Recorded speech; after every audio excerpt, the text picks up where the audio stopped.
대한민국 축구대표팀 클린스만호가 논란에 휩싸인 상태로 치러진 뉴캐슬 원정 사우디아라비아전에서 1대0 승리를 거뒀습니다. 클린스만호 섰습니다.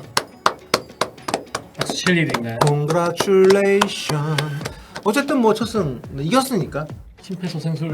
우리 대표팀이 이겼으니까 좋은 일이죠. 진짜 제가 뭐 딴 뜻이 있어서 하는 말이 아니라 진짜 어쨌든 간에 A매치 승리는 당연히 한국 사람으로서 축하를 해야 되는 일이고요. 다만 굉장히 많은 분들이 저희 입중계할 때도 그렇습니다만 이번 경기만큼은 한국이 지기를 바랬던 분들이 정말 많습니다. 저는 이지경 이런 분위기를 만든 대한축구협회를 정말 성토를 하고 싶고, 또 클린스만 감독의 그런 어떤 태도, 또 그러니까 축구대표팀 결국엔 고용주는 축구협회일 수 있지만 결국 한국 축구 팬들이 갑이잖아요.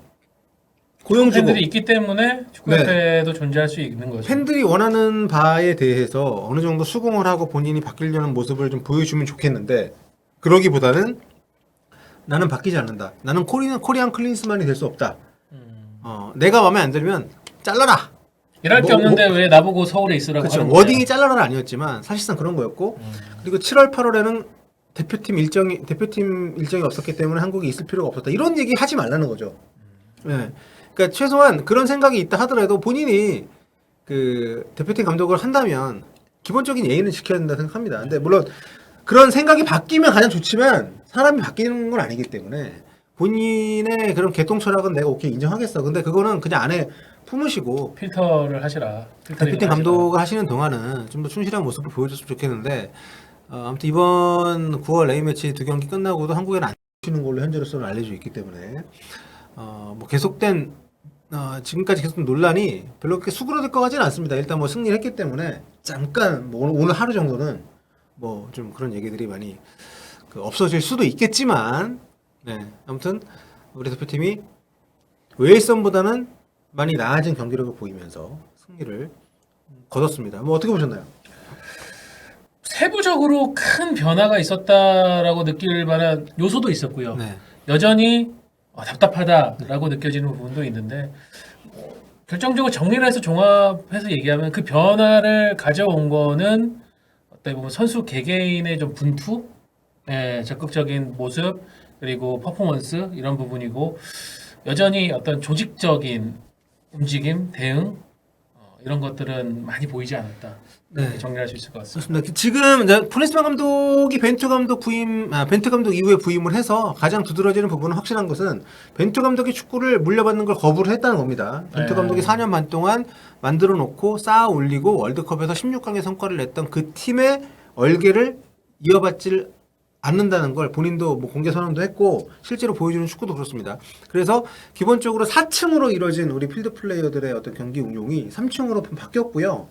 지금 여기 보시는 것처럼 4-4-2 포맷으로 우리가 바뀌었고, 손흥민 선수가 조규성 선수하고 지금은 나란히 서 있지만 사실상 위아래로, 네. 손흥민 선수가 좀 더 아래쪽에서 자유롭게 움직이긴 하지만 기본적으로는 이전에 정우영 선수가 맡았던 원볼란치 형태의 미드필더 운영을 버리고 2명의 미드필더, 투볼란치는 아닙니다. 네. 이게 그러니까 센터백 2명과 같이 이를테면 그 사각형을 이뤄서 움직이는 이런 패턴으로 하기보다는 결국에는 이 팀은 포백이 거의 이제 고정적으로 수비할 때는 유지가 돼 있고, 공격할 때도 풀백들이 올라가서 공격을 지원하기보다는 황희찬과 이재성이 사실상 포워드처럼 좀 운용이 되면서 4-2-4 형태에 가까운 그런 어떤 공격 전술을 갖고 경기의 대부분을 임하기 때문에 상당히 좀 리스키해요. 이게 좀 강팀들을 만났을 때도 이게 구동이 가능할지에 대한 의심도 좀 들고, 또 여러 가지로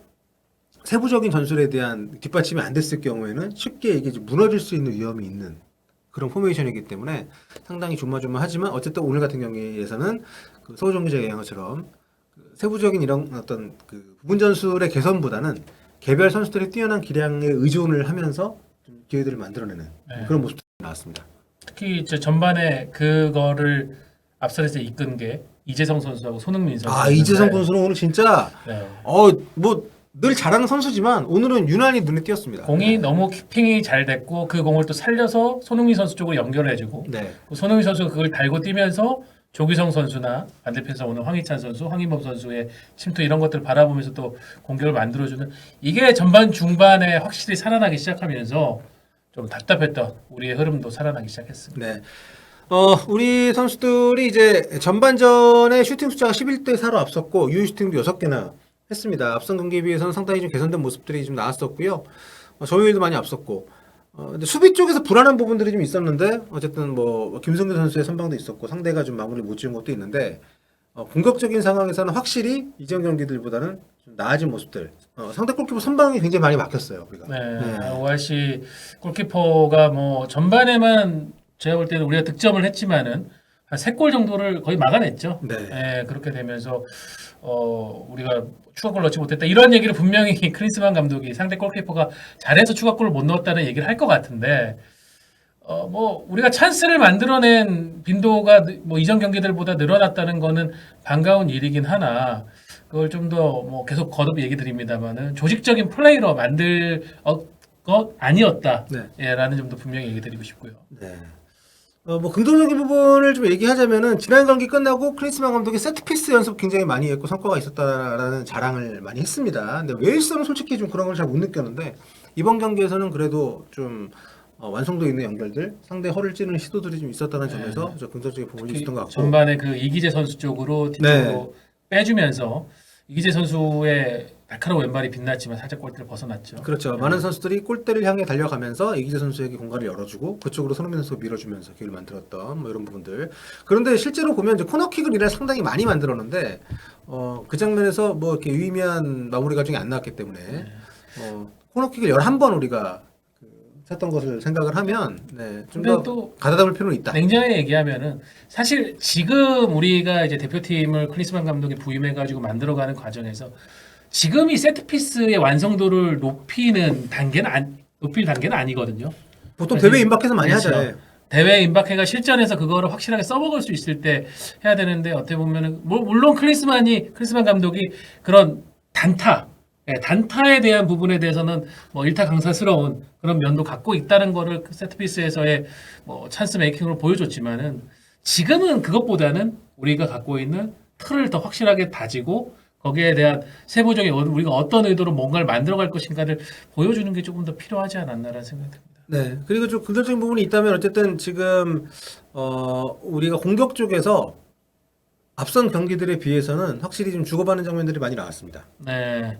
공간으로 움직인 황희찬 선수하고 이재성 선수가 확실히 측면 쪽에서 전반에 이재성, 후반에 황희찬 선수가 많이 만들어주면서 했고 또 약간 전반 한 30분 네. 그걸 기점으로 해서 황인범 선수가 굉장히 앞쪽으로 많이 전진하면서 공격 쪽에서의 공을 받을 수 있는 선수의 숫자를 더 확보하니까 우리가 찬스를 더 살려나가더라고요. 네. 그렇죠. 그런 부분에 대한 변화는 아마도 벤치 쪽에서도 지시를 했겠죠. 네. 네, 그런 점은 조금 이전의 경기들에 비해서는 긍정적이라고 볼 수 있을 것 같습니다. 그리고 우리가 원미들에서 투미들로 바뀌는 과정에서 사실 빌드업을 전담하는 선수가 누구인지 이제 우리가 보는 시각에서도 헷갈리는 부분이 좀 있었고 선수들도 이게 한 명이 서던 것을 두 명이 서니까 서로 간의 역할 배분이 좀 혼동이 있는 듯한 느낌을 주는 부분들이 있었는데 황인범, 박용호 선수가 경기를 거듭하면서 이런 부분들은 많이 좀 개선이 된 느낌을 줬습니다. 박영호 선수가 킥력이 워낙 좋으니까는 네. 한 번에 측면으로 탁 원터치로 전환시켜주는 그게 여러 개가 먹혔는데 근데 그것도 너무 또 남발하다 보니까 네. 후반 들어가지고 사우디도 그걸 읽고 다 데뷔를 하더라고요. 네, 그렇습니다. 뭐 그런 부분에 빌드업을 또 다양하게 가져가야 되는 시도를 이제 준비를 해야 되겠죠. 네, 그리고 포백에서도 사실상 지난 월드컵에서 다 바뀌었거든요. 김민지 선수도 오른쪽에서 왼쪽으로 갔고 네. 파트너도 정승현 선수로 바뀌었고 양쪽 풀백도 다 바뀌었기 때문에 사실 조직적으로 월드컵 때 혹은 벤투호 때 비교했을 때 많이 흔들릴 수밖에 없는 요소는 분명히 있었기 때문에 전반전에 실수 있었고 그래도 이런 부분도 후반전에 많이 좀 개선이 되는 모습으로 좀 보였기 때문에 네. 크리스만 감독이 말하는 결국은 세대 교체의 포인트라는 게 정승현 선수, 서영우 네. 선수 그 앞쪽에 있는 박영호 선수 이쪽 라인을 좀 특히 말을 많이 하는 것 같은데 글쎄 뭐 저희가 그 입중계할 때도 잠깐 얘기를 했습니다만은 과연 지금 우리 대표팀의 화두가 그런 세대 교체인가?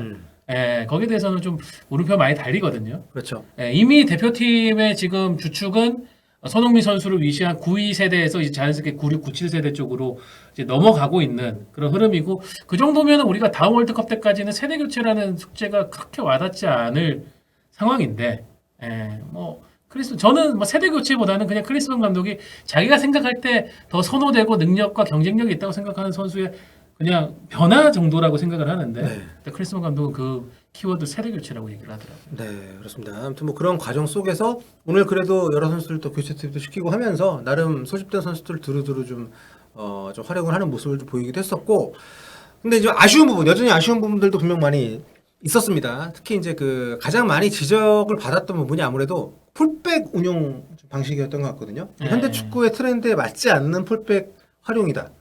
오늘도 뭐 그런 부분에서는 크게 뭐 달라진 시도는 없었습니다. 그렇죠. 뭐 라인을 따라가지고 서령우 이기재 선수가 높이 올라가는 장면 나왔지만은 거기에서 뭐 안쪽으로 파고드는 언더랩 플레이라든가 이런 것들은 뭐 지난 웨일스전도 그렇고 뭐 6월 달도 그렇고 잘 나오지 않는. 어떻게 보면 이기재 선수가 우리가 알고 있는 이기재 선수의 플레이는 빠르게 전진해가지고 얼리 크로스라든가 이런 부분에서 자신의 왼발 경쟁력을 보이는데 거의 오늘 보면은 막 상대 선수하고 엉켜가지고 우당탕탕하면서 수비하는 장면이 주로 나왔었고 서령우 선수도 좀 안쪽으로 들어가서 이제 컷백 플레이나 이런 걸 상당히 잘하는 선수인데 거의 드러나지가 않고. 그러니까 지금 뭐랄까 오늘 경기는 어쨌든 우리가 뭐 굉장히 우세한 경기를 하면서 1대0 승리를 거둔 것은 사실입니다. 그래서 오늘 경기만 놓고 봤을 때 저는 그래도 뭐 나쁘진 않았다고 생각하는데 다만 걱정되는 것은 뭐냐면 오늘 사우디가 상당히 부진했죠.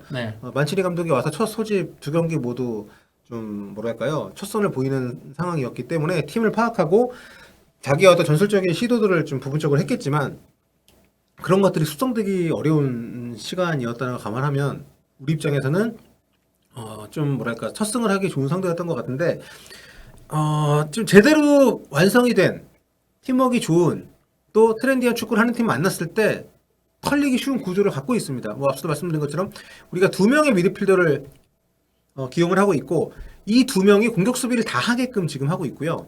그리고 기본적으로 이 두 명을 도와주는 움직임들이 우리가 상당히 저조합니다. 왜냐하면 앞쪽에서는 손흥민 선수가 내려와서 이제 이쪽에 많이 좀 돌아다니고 있고 양쪽 측면에 있는 선수들도 중원으로 그렇게 많이 침투해 주진 않습니다. 그리고 요즘 축구에서는 중원에서 그 싸움, 숫자 싸움 유지를 위해서 풀백들을 이쪽으로 많이 땡겨가지고 쓰거든요. 근데 이런 부분들이 없기 때문에 기본적으로 우리가 중원의 숫자가 적고 상대 중원 접근에 대해서 좀 뭐랄까 무방비 상태가 되는 경우들이 좀 많았습니다. 그렇죠. 그러니까 공을 우리 미드필더 황인범, 박용호 선수가 소유하고 있을 때는 뭔가 좋은 전진이라든가 유의미한 침투라든가 이런 게 나오지만은 중요한 건 그 중앙 미드필더의 선수들은 자신이 기본적으로 서는 영역에서의 공간을 커버하는 수비적인 역할까지도 같이 겸해줘야 되는데 지금 괜히 클린스만 감독 축구가 무슨 축구냐라고 할 때 중원 삭제 축구다 이런 얘기가 나오는 게 지금 얘기해주신 그런 부분에서 계속 드러나고 있는 거죠. 그래서 지난 웨일전 때도 그렇습니다만 우리가 중앙보다 사이드 쪽으로 빌드업을 그러니까 이걸 빌드업이라기 좀 빌드업이라는 게 사실 다 해당이 되긴 하는데 요즘 우리가 흔히 쓰는 후방 빌드업의 줄임말로 쓰이는 빌드업은 아래쪽에서부터 중앙 쪽을 거쳐서 이렇게 올라오는 걸 많이 얘기하잖아요. 근데 이제 우리 이제 그 벤투 감독 때 우리가 얘기하는 빌드업이라는 용어의 활용이 벤투 축구로 대표되는 어떤 그렇게 쓰이고 있기 때문에 클린스만 감독은 본인이 천명한 것처럼 벤투 축구를 계승하지 않고 중원에 대한 비중을 상당히 떨어뜨리면서 많은 공격 전진 상황을 측면 쪽에서 만듭니다. 근데 결국에 이런 측면에서 만들어가는 과정조차도 중원에서 지지를 해주지 못하면 그냥 측면에 갇혀가지고 공격 기회로 슈팅까지 가지 못하고 끝나버리는 경우가 많거든요. 그렇기 때문에 이런 부분들을 좀 완성도를 높이기 위해서는 결국 중앙이 상당히 중요한데 지금 클린스만 감독의 이 3층 구조의 빌드업 체계에서는 이 두 명에게 너무도 많은 그 의존을 하게 됩니다. 게다가 지금 또 이 두 명 모두가 지금과 같은 그 공간에 노출이 되게 되면 수비 보호하는 역할도 잘 하기가 어렵거든요. 그렇기 때문에 굉장히 구조적으로 요즘 뭐 그 아파트 공사할 때 철근 빼가지고 욕 많이 먹는데 보기엔 괜찮아 보이지만 언제든 무너질 위험이 있는 그런 굉장히 좀 빈약한 구조의 건축물이라고 보시면 됩니다. 그래서 이렇게 상대가 허술하고 준비가 안 됐을 때 우리가 이런 결과를 얻을 수도 있지만 우리 선수들의 개인 기량에 의존을 해서 결국 이런 부분들이 보완이 얼마나 잘 되느냐. 그런 지금 많은 분들이 걱정하시는 거는 지금 클린스만 감독이 선수 풀도 굉장히 좀 제한적으로 갖고 있고 우리 선수의 장단점도 파악을 잘 못하는 것 같고 팀에 대해서도 별로 연구를 하지 않는 것 같은데 과연 이런 걸 만들 시간이 있겠느냐. 3월부터 9월까지 오는 과정에서도 그런 개선이 없었는데 이런 합리적인 추론을 우리가 좀 하고 있기 때문에 이번 첫 승이 이게 보약이 되지 않고 이 좀 더 클린스만 감독이 커버라 내가 옳지 않느냐. 나 이렇게 해도 팀 잘 만들 제가 수 있다. 아까 얘기 드렸죠. 보약이라고 생각할지 모르겠지만 사실은 장기적으로 보면 지약일 수도 있다. 그렇게 될 수 있습니다, 진짜로. 이 1승이. 그 기자회견 저희가 뭐 현장에 없기 때문에 기자회견 들어오는 그 표정이 그럴 수 있을 것 같아요. 봤냐? 네, 좀 그런 부분 걱정이 좀 되기 때문에 왜냐하면 이번에 논란이 크게 됐던 인터뷰에서도 본인이 틀리지 않았고 본인은 잘하고 있고 본인이 옳고 앞으로도 바뀔 생각이 없다는 걸 너무도 명확히 보여줬기 때문에 두고 봐 이러면서 네. 앞으로 하는 걸 봐 이런 식으로 하고 있으니까 이 부분에 대해서 협회에서 정말 그 전력강화위원장이 지금 밀러 위원장이 지금 유명무실한 상태인데 좀 더 적극적으로 한국 축구의 입장을 대변하고 한국 축구 그러니까 긍정적으로 나갈 수 있게끔 견제와 또 지원을 해줄 수 있는 그런 임무를 저는 좀 힘이 있는 사람으로 교체를 해야 된다. 했으면 좋겠습니다. 왜냐하면 밀러 위원장 같은 경우는 사실 커리어를 봐도 그렇고 유소년 전문가예요. 오히려 클린스만 감독이 같은 나라 사람이기 때문에 더 만만하게 볼 수 있는 커리어의 사람이거든요. 그렇기 때문에 저는 좀 그런 조직적인 개편을 통해서 확실하게 좀 자를 게 아니라면 근데 코미디인 게 그런 조직이 있었는데 이미 지금 정몽규 회장이 용도 폐기를 했잖아요. 그렇죠. 이번에 이런 일들을 계기로 해서 좀 다시 한번 회장님께서 좀 깨달으셨으면 좋겠다는 생각이 들고 괜히 뭐 인터뷰 어디 영상 올라간 거 내리고 이런 거 하지 말고 좀 그런 어떤 시스템을 개편을 했으면 좋겠다는 생각이 좀 들고요. 아무튼 이번 경기 여러분 뭐 저는 웨일즈전에 비하면은 상당히 상대적으로 우리 선수들의 기량을 그래도 확인할 수 있는 우리가 그래도 이 정도는 할 수 있다. 우리가 조직적으로 뭐 완성도가 떨어지고 뭐 세부 전술이 없어도 우리 이런 정도는 할 수 있다. 제가 그런 얘기를 했거든요. 우리 대표팀 감독 없어도 선수들이 아시안컵 나가서 조별리그 탈락한 일은 없을 거다. 우리 지금 갖고 있는 선수층의 힘이라는 게 기본적으로 그 정도는 되는 팀이기 때문에 그렇기 때문에 사우디전 승리를 우리가 글쎄요 클린스만 감독이 자화자찬할지 어떻게 할지는 저희가 뭐 인터뷰에 나와서 봐야 되겠습니다만은 그러지 않았으면 좋겠다. 아무튼 여러분 뭐 제가 말씀드린 것처럼 이 경기 졌어도 안 잘랐을 겁니다. 여러 가지 이유로. 그리고 저는 솔직히 뭐 지난 영상에도 말씀드렸지만 지금이라도 늦지 않았으니까 좀 바꾸고 새 출발했으면 좋겠다는 게 솔직한 심정인데 현실적으로 그게 어렵다면 그런 시스템의 보완을 통해서 최대한 좋은 방향으로 갈 수 있었으면 좋겠다는 말씀드린 거고요. 조정자를 약간 얘기해 주신 대로 새로운 인물로 바꾼다거나 아니면 시스템적으로 교체를 한다거나 하는 게 일단은 뭐 급선무일 것 같습니다. 아무튼 뭐 지금 우리가 10월달 A매치 2경기 있고 그때는 들어오시겠죠 한국에. 제가 알기로는 일단 뭐 전력강화위원회에서 그런 얘기를 했대. 9월 말에 클린스만 감독이 들어올 테니까 그때 하면 우리 위원들하고 클린스만 감독 미팅할 수 있는 기회를 갖겠다라고 했으니까 9월 말에는 들어올 겁니다. 그때 중으로 하는 거 아닙니까? 그럴 수도 있죠. 아무튼 그래서 좀 본인의 방만한 외부 활동에 대해서 좀 사람들이 괜히 우리가 트집 잡고 꼰대짓 하는 게 아니거든요. 기본적으로 국대 감독이 갖고 있는 의미와 위상과 또 기본 업무에 대해서 본인이 좀 그 생각을 바꿀 필요가 있다는 생각이 좀 개인적으로 들고 그리고 좀 그 대표팀 감독으로서의 뭐라고 해야 될까 우리가 느끼는 체면 이런 거. 유니폼 얘기 좀 하지 마시고 아들이 유니폼 요청했다고 그런 얘기는 그냥 속으로 하시면 되잖아요. 그냥 유니폼 갖다 주면 되는 거잖아요. 그런 얘기를 하셔가지고 여러 가지로 좀 이번 이 작다면 작고 크다면 큰 소동을 통해서 클린스만 감독이 좀 물론 사람 안 바뀌겠지만 어차피 감독을 안 바꾸고 계속 간다고 하면 사람이 안 바뀐다면은 강제력으로 그걸 뭐 못하도록 제어라도 컨트롤이라도 해야죠. 그렇죠.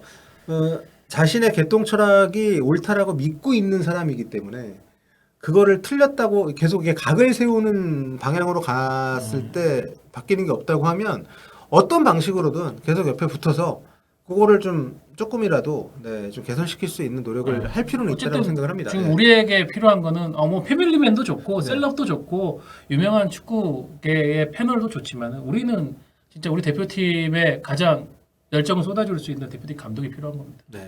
자, 아무튼 뭐 뉴캐슬에서 열린 사우디전 정말 유례 없이 많은 분들이 우리의 패배를 원했던 경기였지만 네, 클린스만 감독이 부임 첫 승을 거뒀고요. 하지만 여전히 많은 문제들은 남아 있습니다. 인터뷰 때 본인이 진심을 보여줬기 때문에 그리고 역시나 한국에 이번에도 안 들어올 걸로 알려져 있다는 점에서 전혀 바뀔 낌새를 보여주지 않았기 때문에 걱정은 많이 됩니다만 그런 거 다 떠나서 일단 축구적으로 이겼고 우리 선수들이 뭐 좋은 가능성을 보여줬지만 전술적으로 그렇게 뭐 새로운 시도를 한다거나 우리가 바라는 방향으로의 좀 더 적극적인 트렌디한 옷을 입는 그런 모습을 보여주지 못했기 때문에 여전한 걱정거리는 남아있다. 네, 10월 트윈전에서 네. 다시 저희가 우려했던 일이 벌어졌다라고 또 얘기할지도 몰라요. 네. 이런 좀 걱정거리를 좀 많이 안고 이겼지만 네. 좀 기쁨보다는 걱정을 좀 많이 안고 네. 9월 ABT2 경기가 정리가 좀 되는 것 같습니다. 승패를 넘어서 네. 우리가 내용상에서의 우상향이라는 거를 확신할 수 있도록 네. 예, 뭐 10월, 11월 아시안컵 전까지 좀 보여줬으면 좋겠습니다. 그 때마침 또 벤투 감독의 아랍에미리트가 코스타리카를 대파를 했고요. 네, 4대1로 같은 날. 또 코스타리카가 사우디를 3대1로 이긴 팀이네요. 그러니까요. 그리고 또 일본 대표팀은 터키, 독일 잡은 라인업에서 네. 공격 라인업 싹 바꾸고 트르키에 네, 그 정말 새로운 선수들로 구성이 된 라인업을 가지고 튀르키예를 또 전반에만 3대 0으로 앞서가다가 4대 2로 또 승리를 했습니다. 그러니까 상대적으로 이 사우디 같은 경우는 좀 여러 가지 지금 변화도 있고 좀 상황이 다르지만 일본이 지금 월드컵에서 보여준 성과를 이어가면서 거기에 좀 더 강화가 되는 오히려 모습을 이렇게 보여주고 있다면 우리는 약간 좀 퇴행이라는 말까지 나올 정도로 아시아 축구가 네. 상향 평준화되는 것을 밑에서 증명해주는 밑에서 네. 받쳐주고 깔아주는 역할을 우리가 앞으로 할 수도 있다. 그렇습니다. 좀 더 우리가 지금 이런 작은 승리에 도취되고 클린스만 감독 첫 승했다고 의시될 만한 상황이 전혀 아니라는 것을 협회 내부 그리고 클린스만 감독 모두 좀 공유를. 그러니까 이거는 그냥 좀 정말 뭐랄까요, 그 말라 죽어가는 화분에 물 한 방울 떨어뜨린 정도라고 생각을 하면 좋을 것 같고 이걸 계기로 좀 더 적극적인 변화가 있기를 기원을 하면서 토크 마무리하도록 하겠습니다. 제발 역사스만이 안 됐으면 좋겠네요. 부디. 지금까지 서울정 기자였고요. 네. 저는 서울이었습니다.